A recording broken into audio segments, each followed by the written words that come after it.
Ciertamente, la información más directa y clara sobre la existencia y el panorama energético de los estados cuánticos localizados en películas metálicas ultradelgadas viene de la fotoemisión.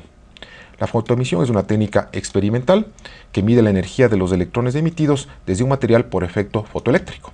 Se incide un haz de luz y se colectan los electrones a ángulos distintos y así uno obtiene información sobre la energía y la cantidad de movimiento de los electrones. Aquí a la derecha tenemos un típico espectro de fotoemisión normal.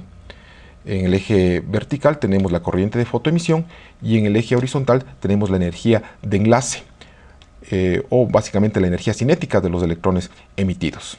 De forma convencional se escribe en términos de la energía de enlace de los estados ocupados desde los cuales esos electrones fueron emitidos con respecto al nivel de Fermi. El sistema en estudio es plata sobre hierro y la energía de los fotones incidentes de 16 electronvoltios.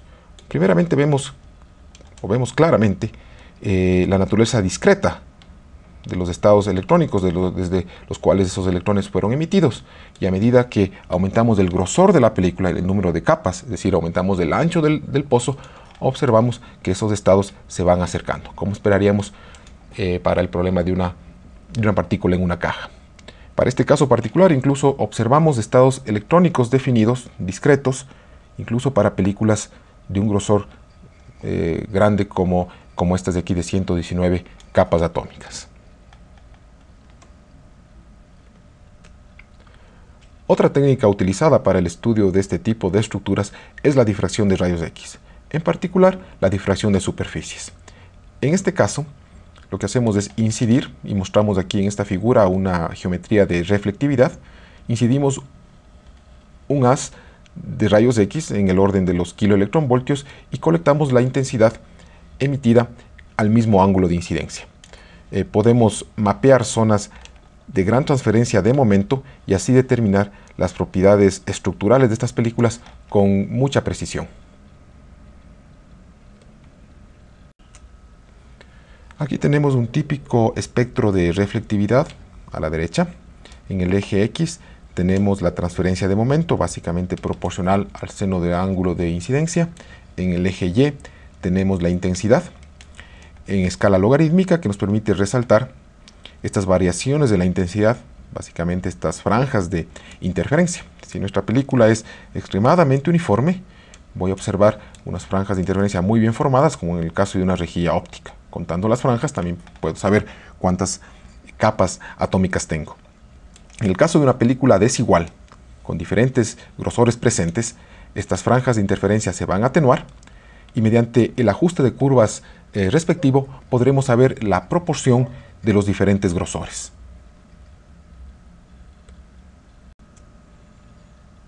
Bien, estos espectros muestran los resultados de un experimento de películas uniformes de plata sobre germanio. En el experimento lo que hicimos es depositar una cantidad de plata a una temperatura de 110 Kelvin sobre el germanio y después a esa película le dimos un tratamiento térmico y la llevamos a 280 Kelvin. Una vez depositada la película, permítanme primero destacar algunas características en este espectro. Vemos, por ejemplo, estos picos prominentes. Estos corresponden a los picos de Bragg del sustrato, del germanio. Estos picos de aquí corresponden a la posición, a los picos de Bragg de la plata, lo que nos dice que la orientación de las películas de plata es 1-1-1, igual que el sustrato. Una vez que depositamos la película, vemos que aparentemente estarían presentes muchos grosores diferentes. Vemos que las oscilaciones están completamente atenuadas. Pero una vez que damos el tratamiento térmico, se forman estas oscilaciones, unas franjas de interferencia muy bien determinadas, lo que nos indica que tenemos una película altamente uniforme, a temperatura ambiente. Bien, preparamos varias películas con diferentes grosores, con varios grosores, siempre en un sustrato limpio. Depositamos siempre a baja temperatura y el tratamiento térmico hasta temperatura ambiente. Y observamos siempre este comportamiento películas altamente uniformes a temperatura ambiente.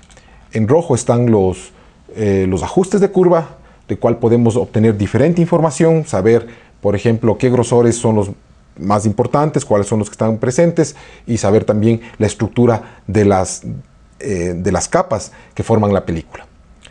Como vemos, no hay islas de tamaños preferidos. Siempre la cantidad que depositamos, esa película es la que vamos a obtener, esos grosores vamos a obtener. Estas películas además son uniformes a nivel atómico, porque a diferencia de otras técnicas, tal vez en particular como la espectroscopía de efecto túnel, con rayos X obtenemos información de una amplia región de la muestra. En este caso es una región en el orden de los milímetros, simplemente por la sombra del haz que ilumina la muestra. Así podemos afirmar que tenemos películas que son ordenadas o que son uniformes a nivel macroscópico, en una área macroscópica.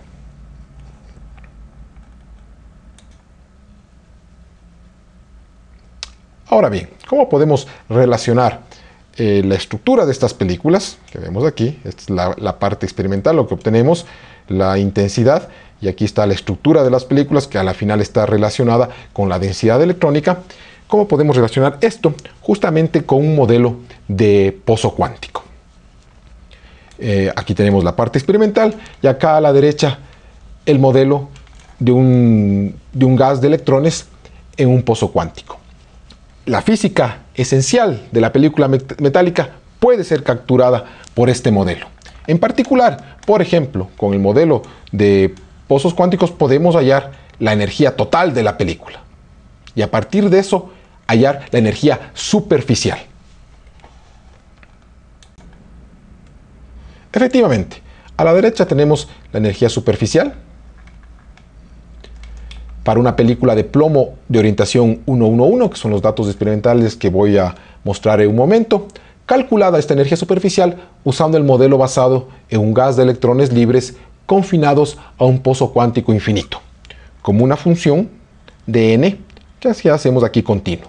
El gráfico inferior es exactamente lo mismo, pero n en este caso evidentemente es discreto para una película.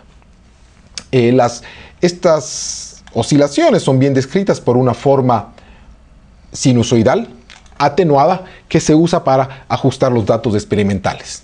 Además, estas oscilaciones tienen un periodo que es igual a la longitud de Fermi dividido para 2. Este comportamiento es característico, es típico de los fenómenos cuánticos de tamaño y lo podemos explicar de la siguiente manera.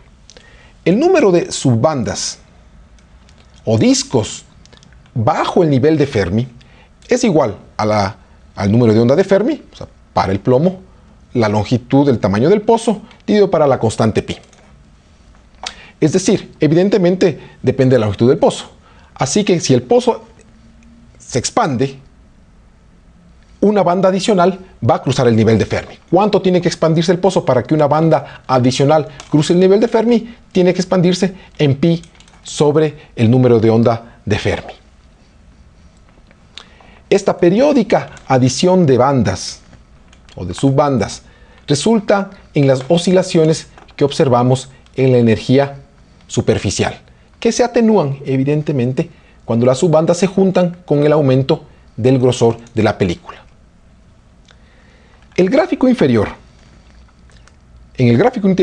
se nota la alternancia de valores con un crossover. Aparentemente aquí tenemos los valores impares, serían los de menor energía superficial, los más estables, y para acá tenemos los valores pares.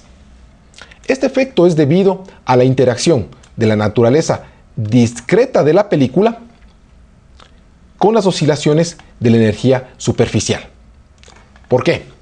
Aproximadamente 2 capas atómicas, ¿sí? Resulta que la longitud de Fermi dividido para 2 es igual a 2, es aproximadamente 2/3 de la distancia entre capas atómicas. ¿Qué significa eso? Que aproximadamente 2 capas, cuando aumento 2 capas atómicas, corresponden a 3 oscilaciones de la energía superficial. Es decir, cada 2 capas la película es estable. Como esta relación es aproximada, lo que va a surgir es un patrón de bateo que produce este crossover.